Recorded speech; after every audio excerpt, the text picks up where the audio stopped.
Bueno, nuestro curso de este segundo trimestre se llama Libros Sapienciales.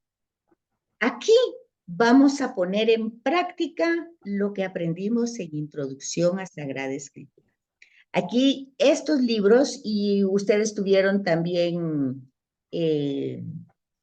Pentateuco, ¿verdad? El trimestre pasado, entonces tuvieron Introducción, Profetas y Pentateuco.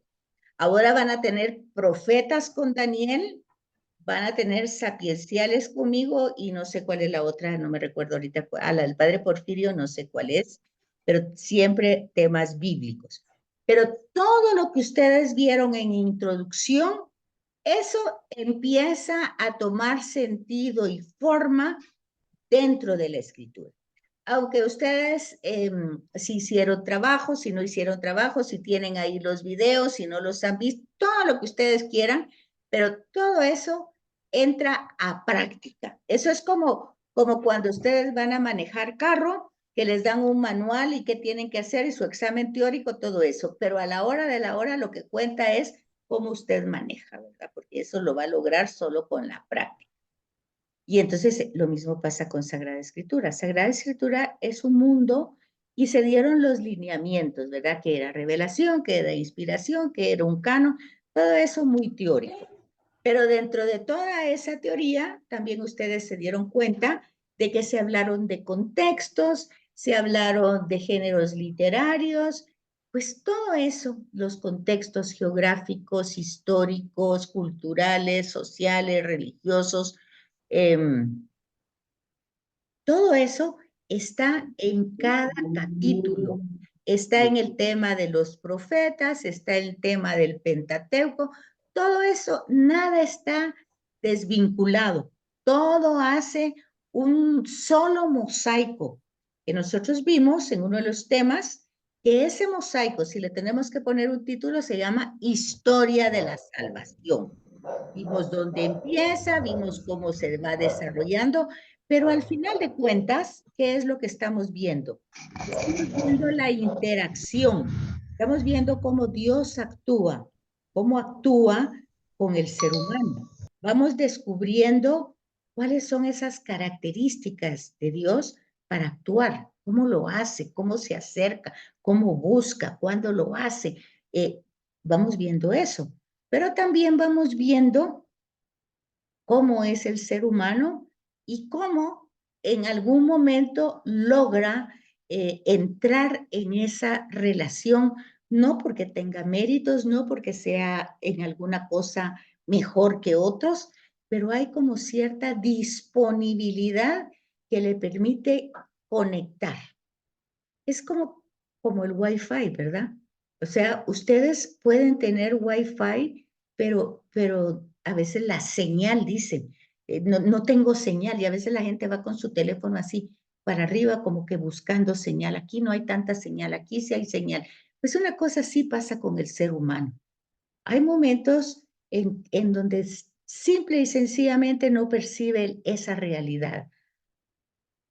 Debería percibirlo siempre, porque esa realidad existe siempre y está siempre. Y eso es lo que cuentan los libros, eso es lo que contó el Pentateuco, eso es lo que cuenta Profetas, y eso es lo que va a contar los libros sapienciales. Entonces, pero como tenemos que conocer los contextos, tenemos que conocer la historia, tenemos que conocer un poco de geografía, no es nada más entrar a un versículo y decir, este versículo dice tal cosa. No se puede eso, si no lo ponemos todo en contexto. Y el contexto no es uno, sino que son varios contextos. ¿Qué estamos diciendo? Que hay muchas perspectivas. Decíamos en el trimestre anterior, en el primer trimestre, decía, nos podemos ayudar con la herramienta del comentario bíblico que está al pie de página, decíamos. También podemos ayudarnos con las concordancias que están al margen del texto. Decíamos eso también. Pero hoy vamos a ver que no con eso ya lo tenemos suficiente. No, hay más. Y cada vez que nosotros entramos a un nuevo grupo de libros, vamos a encontrar más y más como que vayamos entrando en una profundidad del océano, ¿verdad? Empezamos por la playa y luego vamos entrando y vamos entrando y vamos viendo la profundidad de ese océano. Primero el mar cercano a la playa, poco a poco, pues ya vamos entrando a profundidades mayores. Entonces el tema de la sabiduría de Israel, pues va en esa línea, lo vamos a trabajar desde esa línea. Como siempre, este es el material, ¿verdad? Si alguien ya les decía la vez pasada que es una pequeña colección, no es tan gruesa, pero sí no es tan barata. Entonces ya hemos tenido en mi caso el libro de introducción a Sagrada Escritura, que ustedes lo tenían ahí. Luego Profetas, que también, Pentateuco también se tiene en estas ediciones, son manuales, y este es libros poéticos y sapienciales. Entonces, siempre utilizando esto, si lo necesitan o si lo quieren, pues, o lo pueden conseguir en internet o sacarle fotocopia o como quieran. Ahí está el libro. Y luego, pues las clases, ¿verdad? Que igual se suben. Ya tienen el primer videíto que ya lo tengo en la plataforma. Ya se los pasé al chat de grupo que ustedes abrieron. Al otro no lo paso, ustedes ya saben por qué. Entonces, ahí lo tienen para que ya vayan entrando desde otra perspectiva. Entonces, siempre cautivados por la palabra, tiene libros sapienciales, tiene cada uno de los que vamos a ver. Se los voy a mandar cuando veamos ese libro, pero por el momento pues solo es como la introducción y eso es lo que les mandé. A diferencia del trimestre pasado, no se los voy a mandar todos juntos, sino así como en el momento que se esté trabajando el libro. Y entonces, como les digo, nuestro curso, libros sapienciales, tiene que ver con el tema de la sabiduría y como vimos en Introducción a la Biblia, tiene que ver con Israel, ¿verdad? Tiene que ver con Israel, que cómo él va desarrollando como una criatura que va creciendo, que va dando sus primeros pasos y va aprendiendo. Pero ¿cómo va aprendiendo? Pues va aprendiendo con los contactos que va teniendo, va aprendiendo con la experiencia de Dios que va teniendo y así va desarrollando su propia sabiduría. Por eso es sabiduría en Israel. En una forma general, como concepto, podríamos decir que la sabiduría es el arte de saber vivir rectamente, haciendo el bien y evitando el mal. Fíjense, así podríamos decir como algo de libros sapienciales. Pues, ¿de qué se trata la sabiduría? Pues es como un arte para saber, ahí hay como consejos, como ideas, como propuestas, como sugerencias para hacer el bien y evitar el mal. Pero resulta que si nos vamos hasta Pablo, que así es como tenemos que ir viendo la Sagrada Escritura, no directamente entroncados con un versículo, sino que ese versículo está en movimiento en el texto, pero también está en movimiento en nuestra vida. Y ese movimiento es el que nosotros tenemos que ir descubriendo, ¿verdad? Entonces, si nosotros nos vamos hasta Pablo, vamos a encontrar que Pablo dice que no puede hacer el bien que quiere, sino que hace el mal que no quiere. Si ustedes son fundamentalistas, ya este hombre no tiene sabiduría. Imagínense. Todo un apóstol, un heraldo que establece doctrinas, que establece parámetros, que se queda preso por Cristo, dice esto. Entonces, eso es para que ustedes se den cuenta que para que ustedes tengan un criterio bíblico, no pueden sacar una conclusión así de inmediata, ¿verdad? Sino que tienen que tener una visión en conjunto, con todo lo que han aprendido de introducción, de Pentateuco, de profetas, todo lo que ustedes han aprendido no es para dejarlo en el pasado, ¿verdad? Yo eso lo aprendí, pero ya no me acuerdo de nada de eso. No, todo eso se tiene que ir introduciendo, tiene que formar parte de nuestros saberes personales, como irlos incorporando. Ese acto ya es sabiduría. Ese acto, según lo que vamos a ir viendo ya, ahora sí yo, bueno, ya gané ese curso, ya estuvo, paso al otro. No, eso era cuando estudiábamos matemáticas o idioma o otras materias. En este caso, no. En este caso, todas están conectadas porque todos llevan el mismo hilo que conduce la misma temática. Entonces, Pablo no se queda solo diciendo que no puede hacer el bien que quiere, sino hace el mal que no quiere, sino dice, pero ¿y entonces qué puedo hacer con esta humanidad que no me permite ser mejor de lo que yo quiero? No se queda así defraudado, ni deprimido, ni nada, sino que dice, pero todo lo espero en Jesucristo, ¿verdad? Todo el bien, o sea, yo no lo puedo hacer, pero Él en mí sí lo puede hacer. Y eso prácticamente es el evangelio de hoy, si fuimos a misa, ¿verdad? Después dice otra manera de interpretar así superficialmente la sabiduría, podríamos decir que es el modo adecuado de enfrentar diversas circunstancias. Bueno, pues el modo adecuado, pues nosotros ya lo tenemos, ¿verdad? Son los evangelios. Porque Jesús nos dice adecuadamente cómo debemos relacionarnos, cómo debemos vivir. Un mandamiento les doy, que se amen los unos a los otros como yo los he amado. Ahí está la referencia, ¿verdad? Como yo los he amado. No de cualquier manera, no de cualquier manera, sino como yo lo he hecho. ¿Y cómo lo hizo? Pues no hay amor más grande que el que da la vida por sus amigos. Entonces, el darse, el relacionarse dándose, no aprovechándose, no sacando ventaja, no, sino dándose, sirviendo.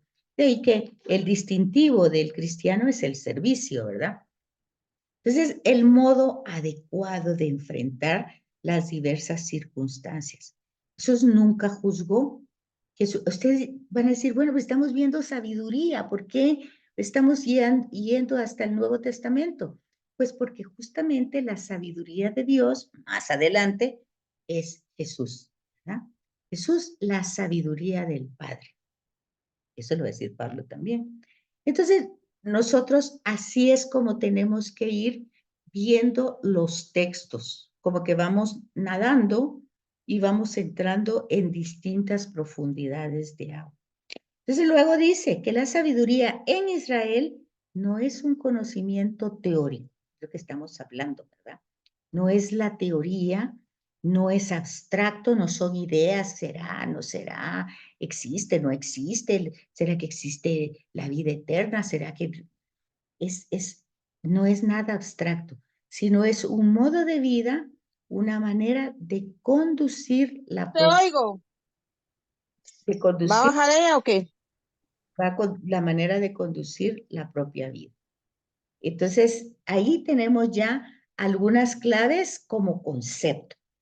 Pero, como ya ahorita ya nosotros ya hemos entrado un poquito a una profundidad, no estamos como donde se revientan las olas, ni más profundo de allá, pero ya entramos un poquito, pues vamos a ver cómo es que nosotros tenemos que ir viendo los textos. Y no es sencillo, pero tampoco es tan difícil. Vamos a ver entonces este esta segunda diapositiva.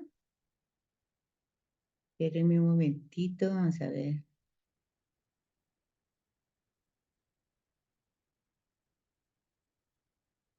Ahí está.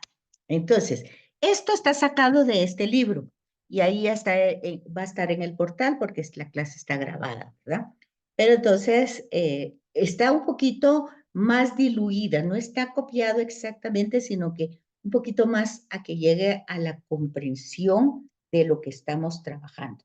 Entonces, acuérdense que cuando nosotros vimos en Introducción a Sagrada Escritura y vimos las genealogías que servían como de puente entre una época y otra época, vimos en Génesis 11 al final de dónde venía Abraham, de dónde venía el papá de Abraham, con Lot, con su esposa Sarai. Entonces decía que salieron de Ur de Caldea y se habitaron en Harán.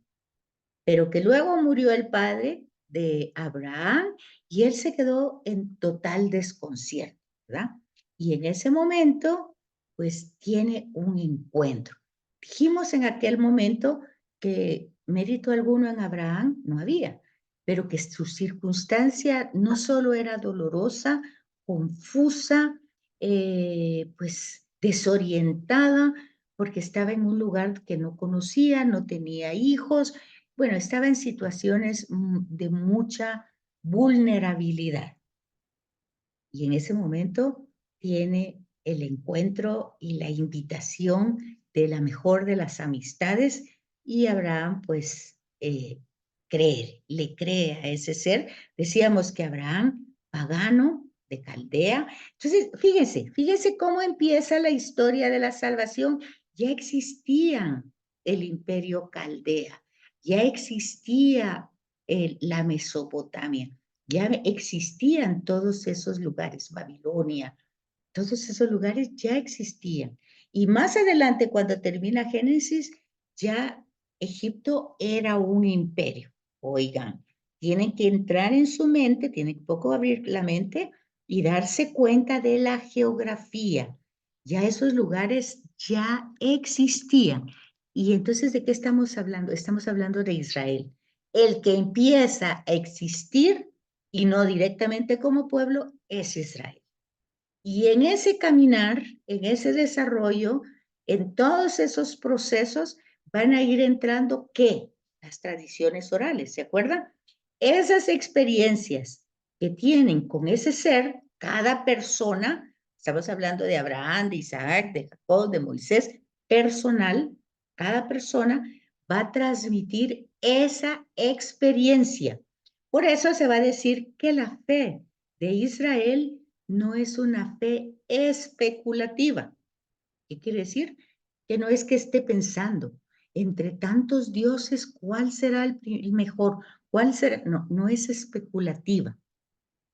Entre tantos dioses tiene el encuentro con Yahvé y él le cree a esa realidad y se entrega a él.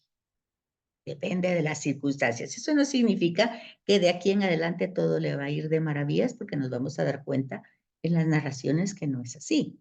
Pero siempre va a contar con esa amistad, con esa relación íntima, y luego no es que le herede esa tradición a Isaac.